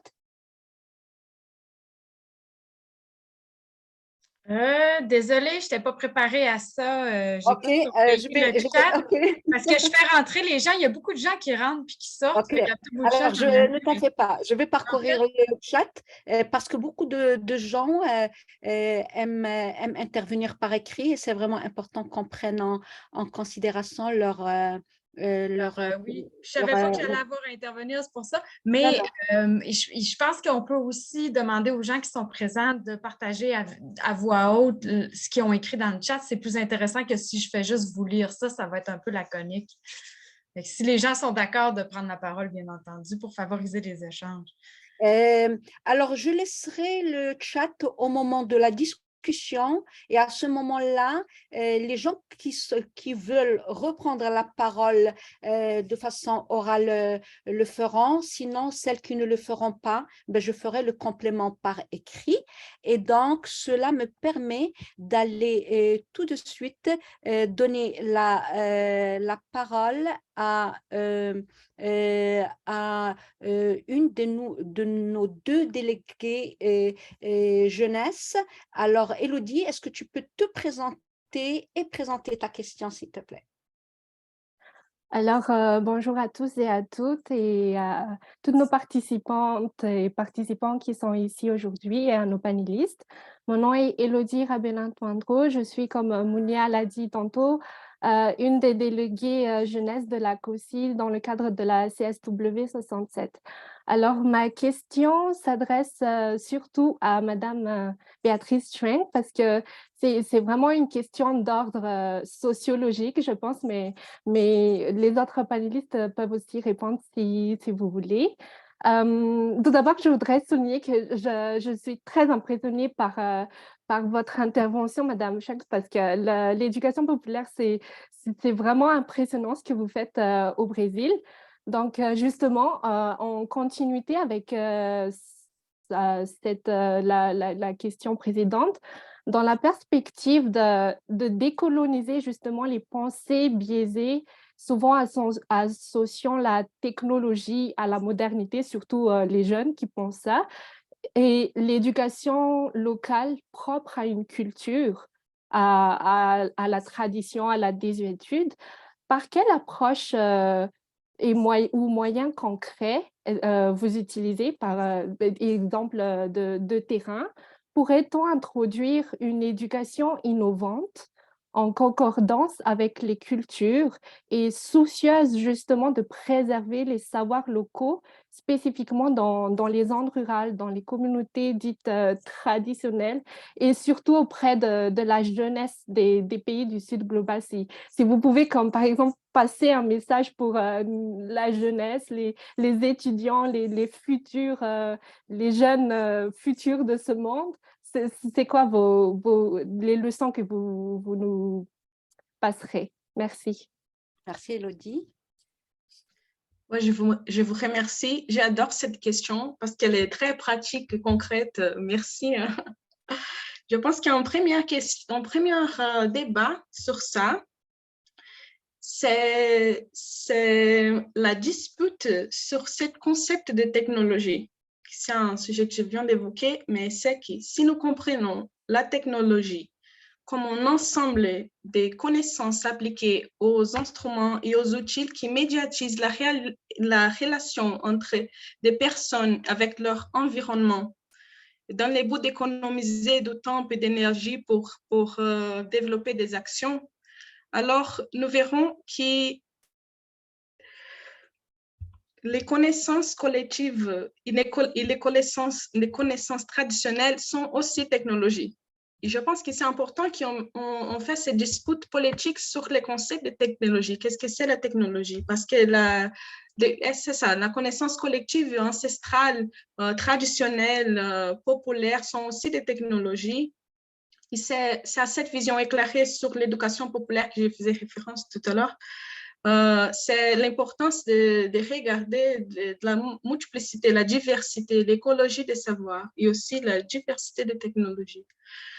Et avec l'appui d'une étude qui a été réalisée pour une ONG féministe appelée SOF, Sempre Viva, organisation féministe, qui est basée ici à São Paulo, Brésil, je présenterai des expériences pratiques en cours d'Amérique latine sur ces sujets-là. Ce sont 7 points que je vais vous présenter. Ce sont les expériences pratiques qui sont en cours pour mettre à l'action ces débats. Un premier point, c'est l'articulation des collectifs, des groupes et des réseaux féministes et populaires, des surveillances de pouvoir des entreprises qui produisent, qui possèdent et qui diffusent les technologies. Un deuxième point, c'est l'organisation des forums et des débats locaux et aussi internationaux pour discuter la décolonisation de la technologie et la promotion des modèles de développement économique et social durable qui placent la vie au centre.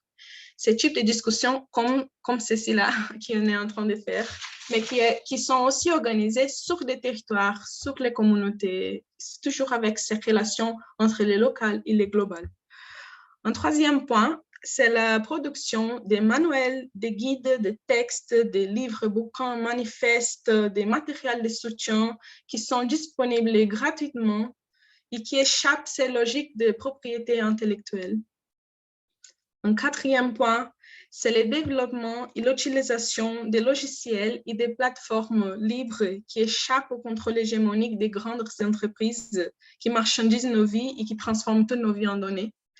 Donc, c'est l'utilisation de ces logiciels, ces plateformes libres parmi des groupes féministes, parmi des mouvements sociaux, parmi des organisations communautaires et populaires. Un cinquième point, c'est l'organisation des ateliers, des cours, des workshops pour les femmes, pour les populations subalternisées et pour les populations traditionnelles, afin qu'elles s'approprient des technologies numériques et qu'elles s'approprient de cyberspace pour qu'ils deviennent un espace sûr et un instrument de renforcement de leur lutte.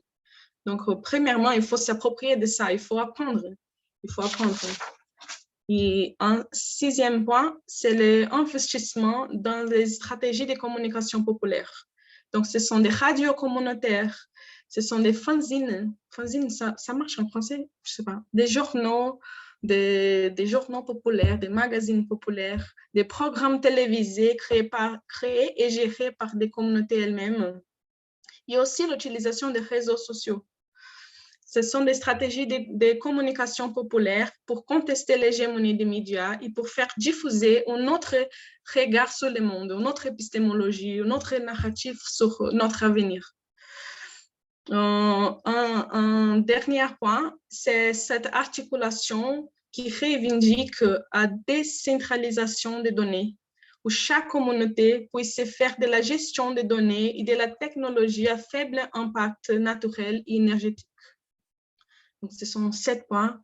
Et des groupes féministes organisés au Brésil et en Amérique latine avec cette action politisent la compréhension et l'utilisation des technologies du point de vue de la durabilité de la vie, en pensant le développement et aussi la technologie, en pensant la création d'une technologie qui est socialement responsable. Aussi des groupes qui sont organisés pour la reconstruction et réappropriation des modes de développement et d'interaction avec les infrastructures technologiques et à l'évaluation sociale et participative de la technologie et sa médiation par l'État. Donc, je trouve que c'est toujours cette relation entre des communautés, des mouvements mouvements sociaux, des ONG, l'État et les entreprises. C'est un débat complexe, mais je pense que c'est important de créer ce type d'espace, des stratégies, des cours, des forums, des fanzines pour faire toujours ces liens entre les réalités locales et la structure globale d'organisation de la technologie. Bon, c'est ça, hein. Je suis une militante. Je suis aujourd'hui en tant que militante pour dire que c'est important qu'on s'organise, quoi. C'est important qu'on apprenne ça. C'est important. Donc, je pense que pour la jeunesse surtout, c'est important qu'on apprenne la technologie, mais qu'aussi on politise ça pour transformer et pour nous approprier de la technologie comme un outil de lutte décoloniale et féministe. C'est ça, hein. Merci pour la question. Je suis passionnée sur ce sujet. Merci beaucoup. Merci beaucoup, Madame Schwenk, et merci aussi à Monsieur Como et à Madame Sass. Nous arrivons à la fin de ce tour de parole autour de notre table ronde, et c'est pour ça que je voudrais donner une petite synthèse de de ces interventions avant qu'on donne la parole aussi bien orale qu'écrite aux personnes participantes. Alors, c'est vraiment intéressant que Madame Sass nous a montré comment l'UNESCO, pour sa stratégie intégrant la technologie numérique en matière d'éducation, trouve plusieurs manières pour s'adapter aux réalités locales, comme vraiment la situation en Afrique, par exemple. Et M. Como est allé dans le même sens en nous parlant de comment ce processus se fait dans le contexte du Burkina Faso, où malheureusement le terrorisme a de manière très, très importante donné à la fermeture des écoles physiques comme établissement d'enseignement, et la solution était d'aller vers des alternatives qui ont été qui sont allés jusqu'à pouvoir numériser les contenus éducationnels, et même en contexte où, par exemple, dans les régions rurales et même dans des quartiers défavorisés en ville, il n'y a pas l'accès à Internet, eh bien, c'est par l'usage de la radio que l'accès à ces contenus éducationnels numériques se font. Et c'était une manière très, très intéressante de détourner l'handicap du terrorisme qui entravait l'éducation au Burkina Faso. Et donc, il y a les idées qui ont été amenées pour contrer un peu le sexisme concernant le secteur de la technologie numérique. On a parlé de créer et aussi pour contrer la cybercolonisation ou l'hégémonie des deux grands pôles qui monopolisent ce secteur-là au niveau mondial. Il y a eu plusieurs idées qui ont été amenées: créer des sociétés numériques locales avec des contenus locaux, promouvoir l'apprentissage des filles et des femmes en technologie numérique, contrer le sexisme dans les contenus scolaires, souligner l'importance de l'éducation non formelle. Et là, on arrive aux idées qui ont été amenées par Madame Schwenk et qui sont inspirées de l'expérience de l'éducation populaire en Amérique latine et particulièrement au Brésil, où elle parle des piliers qui commandent l'éducation populaire comme savoir décolonial. Elle a parlé de visibilité, de valorisation des savoirs et expériences locaux et populaires, de valoriser une écologie des savoirs. Et elle a insisté sur l'idée que la technologie d'Internet perpétue des inégalités systémiques, étant donné que tout data, toute information privée sur les gens devient un objet de marchandisation de nos vies privées par les parties puissantes sur le cyberespace. et elle a considéré qu'il est très important de lier le débat sur l'importance de la souveraineté technologique et la souveraineté alimentaire, étant donné que ces deux réalités sont deux faces des inégalités systémiques dans les rapports sociaux et économiques au niveau mondial. Et elle a proposé l'usage de plateformes libres qui promeuvent les mouvements féministes. Ce sont des plateformes que promeuvent les mouvements féministes et les mouvements populaires locaux en alternative aux plateformes hégémoniques. Et elle a aussi proposé les radios, les magazines communautaires qui sont gérés par les communautés elles-mêmes. Donc, ceci est vraiment une très brève synthèse, parce que vraiment le débat a été très intéressant et très riche. Alors, place maintenant aux personnes participantes. Nous envisageons notre table ronde comme un échange. Donc, ce que vous allez nous dire va être vraiment très important pour dynamiser nos discussions. Donc, n'hésitez pas. Et à certains moments, je lirai aussi les contenus de la boîte de discussion.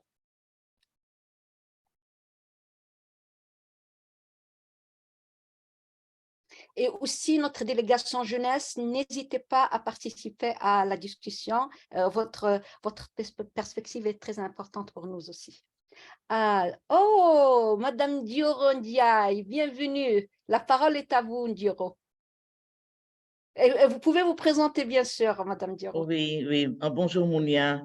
Bonjour tout le monde. Je veux vous dire que je suis très, très heureuse de vous voir et de participer, et de vous écouter surtout, parce que j'ai énormément appris des interventions des panélistes, et le sujet était très préoccupant pour moi, parce que c'est un sujet nouveau, c'est un sujet qui rompt les habitudes qu'on a d'avoir quand on fait des panels pour des réunions aussi universelles que les réunions du CSW.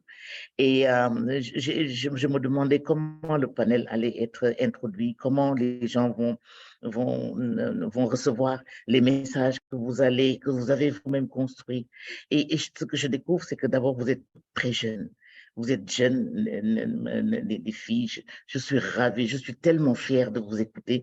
Vous ne pouvez pas vous imaginer, parce que ce sont des analyses très, très profondes que vous avez effectuées de ce que j'ai écouté. Et puis, je m'étais demandé si vous alliez avoir le courage de dire cela, de le traduire ainsi et de le partager avec le monde entier. Et bravo, bravo Mounia, bravo à ton équipe, bravo à tes invités qui nous ont servi cela. Ce que j'aurais souhaité pour le bien du réseau que je coordonne, parce que c'est un réseau francophone qui est un petit peu partout dans nos pays. Et ce n'est pas évident que les axes d'intervention que vous avez adoptés pour amener des problèmes réels, des problèmes présents, des problèmes actuels que votre génération vit. Je ne suis pas convaincue, je ne suis pas sûre que, par exemple, au fin fond du Togo, au Bénin, ou même ici au Sénégal, que j'ai des jeunes que je pouvais convaincre, des jeunes à qui je pouvais donner ce que vous venez de me dire et partager avec eux pour avoir un feedback. Je vais avoir besoin juste de résumés, ou carrément de vos interventions, ou de résumés. Et je promets que le RFEFH va organiser dans les 5 régions que nous avons, parce que chacune d'entre vous peut représenter une région de la francophonie. Et dans nos 5 régions où nous intervenons, je voudrais qu'on pose le débat de la décolonisation, le débat de l'utilisation des instruments coloniaux pour déconstruire tout simplement ce qui est en cours maintenant. Moi, je serai preneur et j'apprendrai énormément.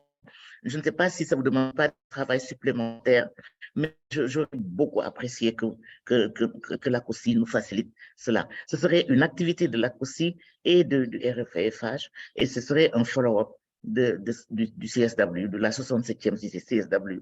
C'est ce que je voulais proposer en vous disant de tout cœur que je suis ravie. Je suis ravie de ces débats intellectuels. Il faut que les femmes en aient, il faut que les femmes aient le courage d'en avoir, parce que c'est ce qui va faire avancer la cause des femmes, là où vous êtes certainement, dans un milieu multiculturel, polymorphe tel que le Canada et le Québec en particulier, mais également dans nos différents pays. Voilà, c'est ce que je voulais dire. Merci Mounia, et vraiment tout de bon, tout de bon.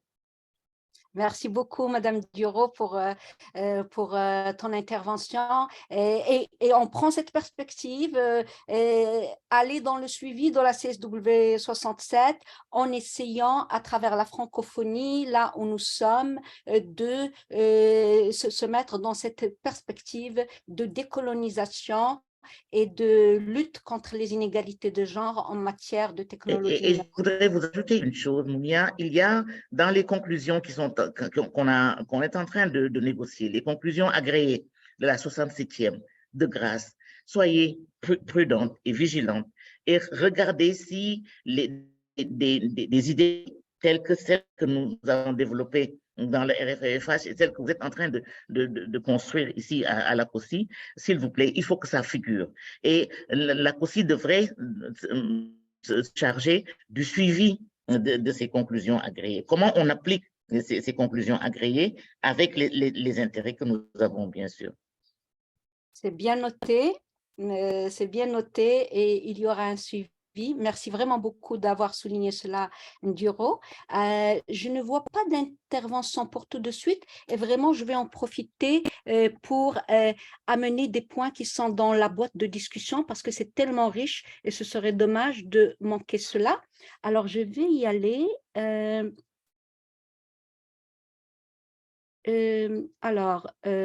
J'avais lu l'intervention par écrit de Madame Iman Baraham et j'enchaîne. Il y a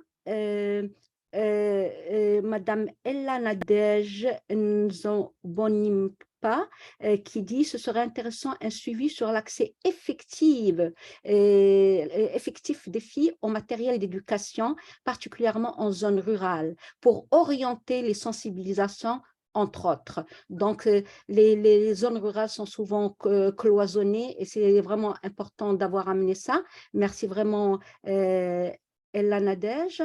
Nous avons Emma Sebiouk qui dit « Bonjour, je suis Emma, la coordonnatrice appartenant à International Women Peace Group. » Et ce qu'elle dit, c'est « Nous pensons que la chose la plus importante pour les femmes du monde entier et de sensibiliser en tant que femmes, compétences et empowerment.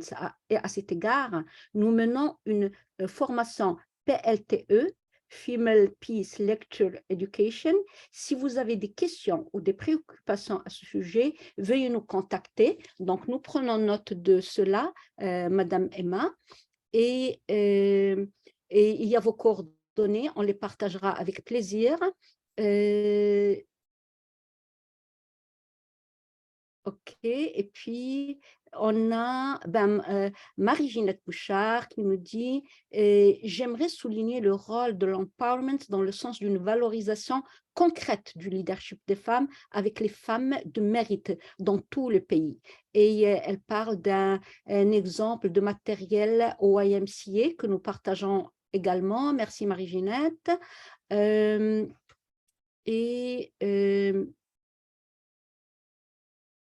Qu'est-ce qu'il y a d'autre? Je défile. On a Rova Rabetalaina qui dit félicitations pour l'activité. Elle nous a permis de voir de nouveaux horizons, de voir des possibilités de nouvelles alternatives dans l'éducation numérique des filles. La situation de Madagascar ne s'éloigne pas de la situation des autres pays où l'accès au numérique n'est pas encore évident en milieu rural. On a apprécié le partage sur l'éducation populaire. Encore merci et bonne continuation.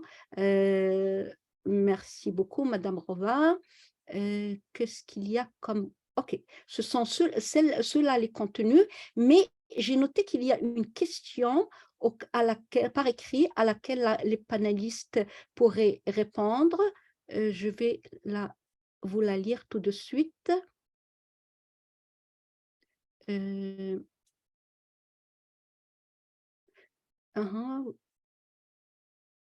OK, voilà, c'est une question de Madame Jolsette Emilienne Havanirina. La question, par rapport à l'autonomisation de la femme, vous avez donné un exemple sur la vente en ligne. Comment gérez-vous ça par rapport à la contribution à l'impôt? Ou bien ça n'a rien à voir avec votre pays? Elle est directrice de la promotion de la femme et du genre à Madagascar. Donc, Madame Sass, Monsieur Como, Madame Schwenk, est-ce que l'un de vous pourrait réagir à cette question? Par rapport à l'autonomisation de la femme, vous avez donné un exemple sur la vente en ligne. Alors, comment gérer ça par rapport à la contribution de l'impôt? C'est l'idée en fait que beaucoup d'activités sur Internet ne sont pas imposées par le fisc. Donc, comment mettre ça en perspective? Si on veut promouvoir des investissements sur des plateformes par les femmes, tout ça, la question de l'impôt se pose. Comment vous voyez ça? En attendant, Marie-Sophie, tu veux prendre la parole? Non, mais c'était pour poser une question, donc je laisserai les panélistes répondre à la question. OK, c'est moi je crois que la question me concerne. OK, allez-y. Merci bien à la collègue de Madagascar. Il faut dire qu'en parlant de la vente en ligne, pour le moment, c'est de manière informelle. Il faut dire que même les étudiantes, en fait, c'est le système de chacune se débrouille un peu, ce n'est pas formalisé à travers une grande agence commerciale, etc. En fait, c'est du petit boulot. Les jeunes filles étudiantes, elles proposent leurs services, etc. Et elles contractualisent de manière face-to-face et la vente s'effectue. Donc, à ce niveau, dans ce système informel, il n'y a pas de taxation au niveau du fisc. Là. Mais naturellement, lorsqu'il va s'agir d'une maison de commerce agréée qui a tout l'enregistrement au registre du commerce, naturellement, quand il va s'agir de ce niveau de développement, le fisc va intervenir. Sinon, c'est l'aspect informel là qui prend le dessus. C'est des jeunes filles qui étudient et qui ont des difficultés et qui se lancent dans la vente en ligne. Souvent, même les produits même ne les appartiennent pas. Elles peuvent aller prendre les produits avec un autre commerçant, un autre vendeur, et elles sous-traitent. Maintenant, le commerçant avec lequel il va prendre le produit, naturellement, ce commerçant va payer les taxes au niveau du fixe, mais elle agit juste pour se débrouiller. Donc, à ce niveau-là, elle ne paie pas de taxes. Elle agit de manière informelle. Mais la maison mère avec laquelle elle agit, naturellement, va payer des taxes auprès de l'État. Merci beaucoup, M. Coron. Vous voulez compléter? Voilà, je voulais, en fait, Madame de l'UNESCO, elle a dit quelque chose de très, très important au niveau de l'éducation des filles. Pour moi, l'un des aspects qui valorise, qui va faire la promotion du féminisme, effectivement, c'est la promotion de l'éducation des filles. C'est un élément très, très important qui va donner la chance à l'essor du féminisme. Effectivement, il y a beaucoup de pesanteurs socio-culturels qui entravent toujours l'éducation des filles dans nos pays. Pour vous donner, elle a dit qu'au niveau tertiaire, on voit que les indicateurs en faveur des filles baissent. C'est vrai, quand vous prenez au Burkina Faso, au niveau du primaire, tous les indicateurs sont en faveur des filles. vous prenez les statistiques au niveau du ministère de l'Éducation nationale, le taux brut d'achèvement, le taux brut de scolarisation, vous voyez que les filles, c'est en faveur des filles. Quand vous quittez la transition du primaire à la première année du secondaire, on voit toujours que la première, à partir de la 6e, les filles sont toujours en tête. Mais une fois qu'on progresse jusqu'au niveau bac à l'université, effectivement, on voit que les indicateurs sont fortement en défaveur des filles. Le défi ici, c'est de maintenir cette tendance-là du primaire jusqu'à l'université en faveur des filles. Pour les pays sous-développés comme le Burkina Faso, c'est un défi vraiment énorme. Énorme. Ça, c'est ce que je voulais ajouter. L'autre dernière question d'Élodie, à savoir la valorisation, quelle approche et quels moyens pourrait-on introduire pour une éducation innovante, etc., etc. Pour moi, et valoriser les savoirs locaux.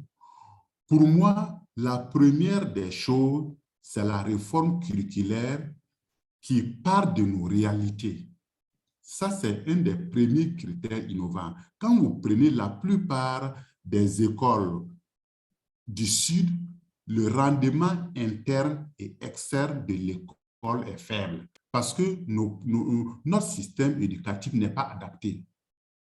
Donc ici, il faut concevoir des programmes éducatifs qui sont en cohérence avec les besoins des jeunes filles, des garçons. Ça, c'est un élément très, très important. Quand vous prenez également le cas de nos pays du Sud, l'aspect innovant pourrait être justement l'enseignement à travers la langue nationale, la langue maternelle de l'enfant.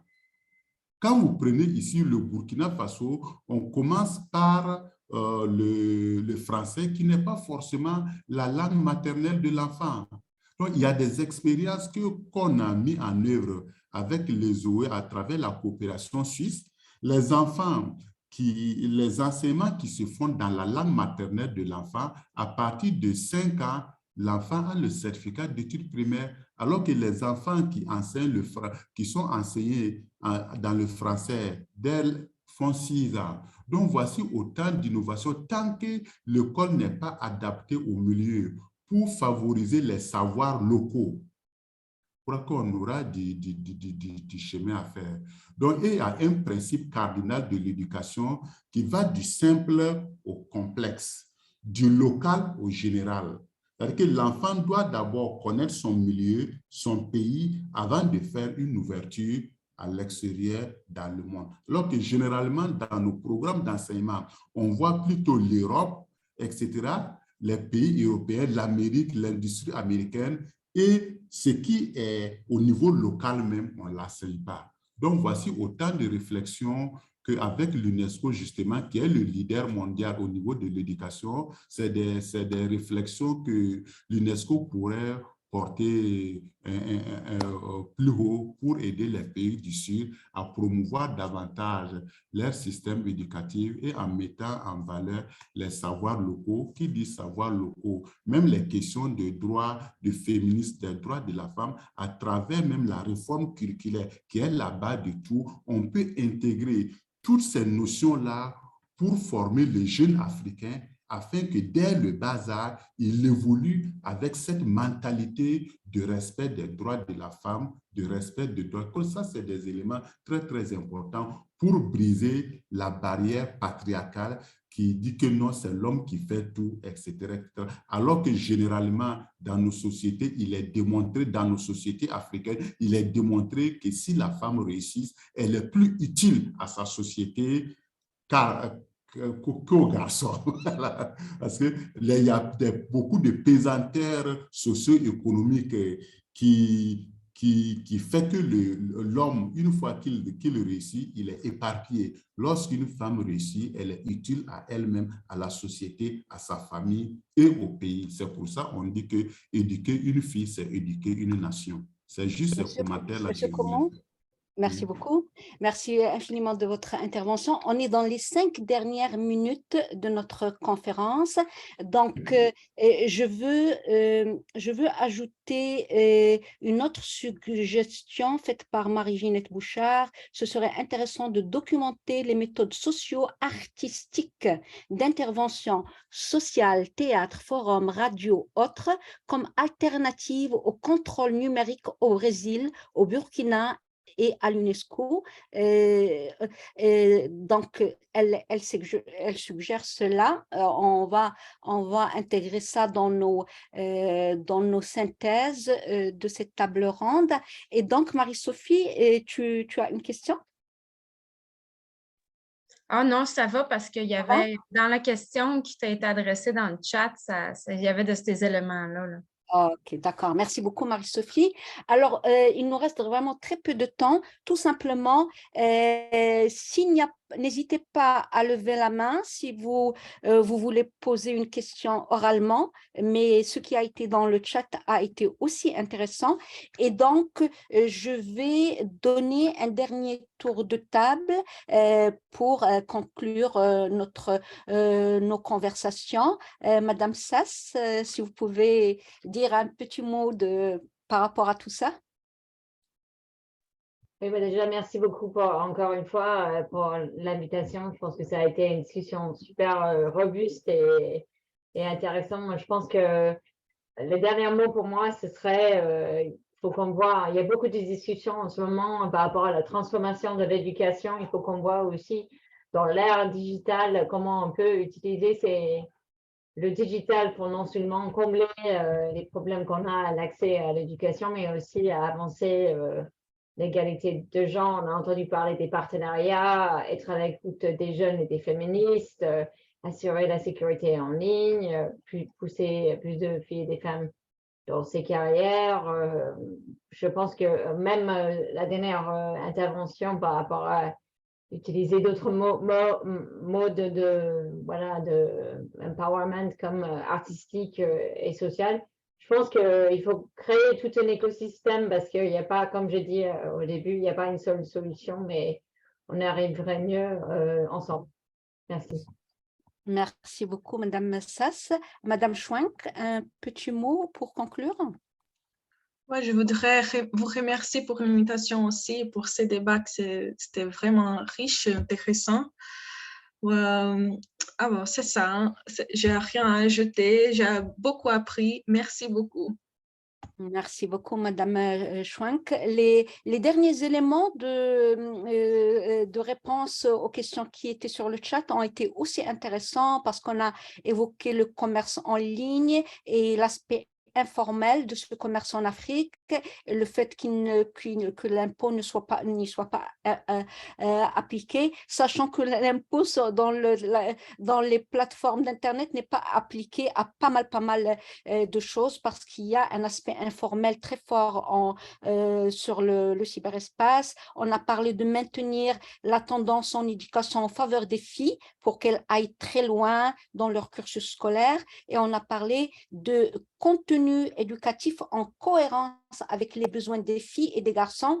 Et M. Como a souligné particulièrement l'enseignement dans la langue maternelle de l'enfant. Commencer par cela avant de lui amener les savoirs et les langues étrangères. Et Madame Sass a souligné aussi la dimension artistique dans la technologie Internet à côté des autres dimensions pour promouvoir l'empowerment des filles et des femmes à travers l'éducation via le numérique. Donc ça, c'est tous les aspects que nous avons amenés. Et le but de cette table ronde a été d'amener vraiment des idées qui permettent vraiment de se projeter dans un avenir numérique féministe et décolonial. Et donc, la réalité locale en Afrique, la stratégie de l'UNESCO, l'expérience de l'éducation populaire en l'Amérique latine nous ont aidés à nous inscrire dans cette perspective. Et merci vraiment aussi aux personnes qui ont intervenu oralement et par la discussion en boîte de conversation. Ça aussi, ça a été très, très, très enrichissant. Alors, merci infiniment à tout le monde et au plaisir de se rencontrer à une autre occasion de débat. Merci beaucoup. Mounia, est-ce que tout le monde pourrait ouvrir sa caméra? Je vais prendre une photo. Oui.